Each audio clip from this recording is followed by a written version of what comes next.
The Russian economy was poised to rumble, as per Western economists, due to the West's relentless sanctions. However, in a twist of fate, the Russian economy has defied expectations and showcased a remarkable recovery. Now, some reports are circulating that Russia is richer by $15 trillion.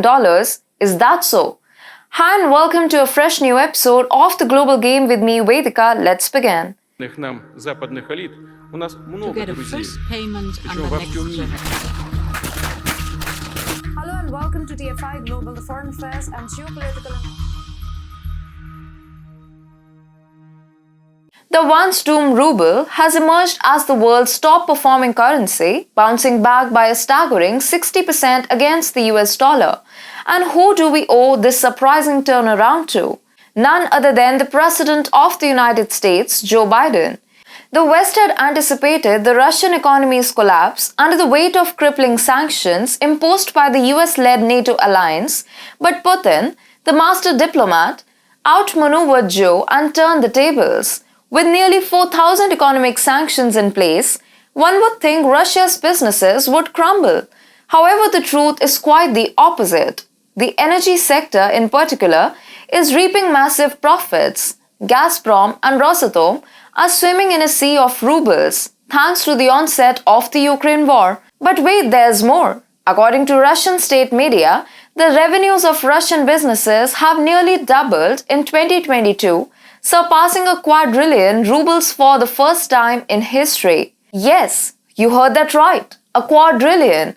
Business news website RBK reported that companies declared revenues of a mind-boggling 1,268 trillion rubles, which means over $15 trillion, almost double the amount recorded in 2021. Pretty huge, isn't it? This dramatic increase is primarily attributed to the growth of export earnings, particularly in the oil and gas sector. It's also driven by the recovery of consumer demand for goods and services. However, despite this massive revenue surge, corporate sector profits saw only a slight increase, reaching $370 billion from $350 billion in 2021, marking a modest 5.9% rise. Now, before you get carried away, let's clarify that firm revenues and GDP are different economic concepts. Firm revenues pertain to specific companies and reflect their financial performance, while GDP measures the overall economic activity of a nation. Firm revenues refer to the total amount of money generated by a company or firm through its sales of goods or services. It represents the income earned by a specific business entity and is typically reported in its financial statements.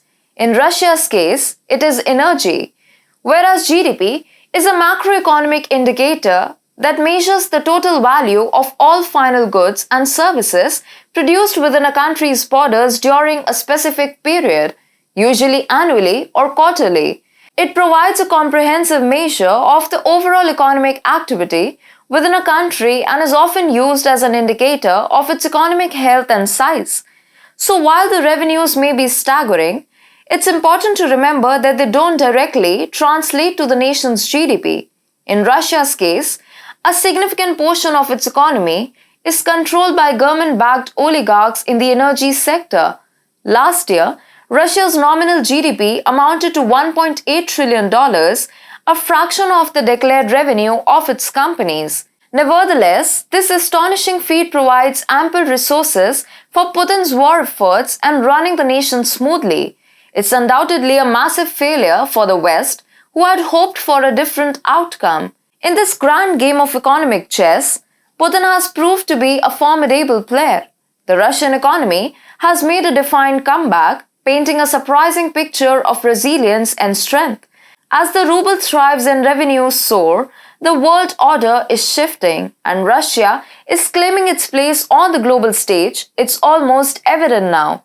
The $15 trillion question remains: what will this mean for the future of the global economic landscape, and how will the West respond to this unexpected turn of events? Maybe with some more stupid sanctions, just to add a little more trillions, who knows?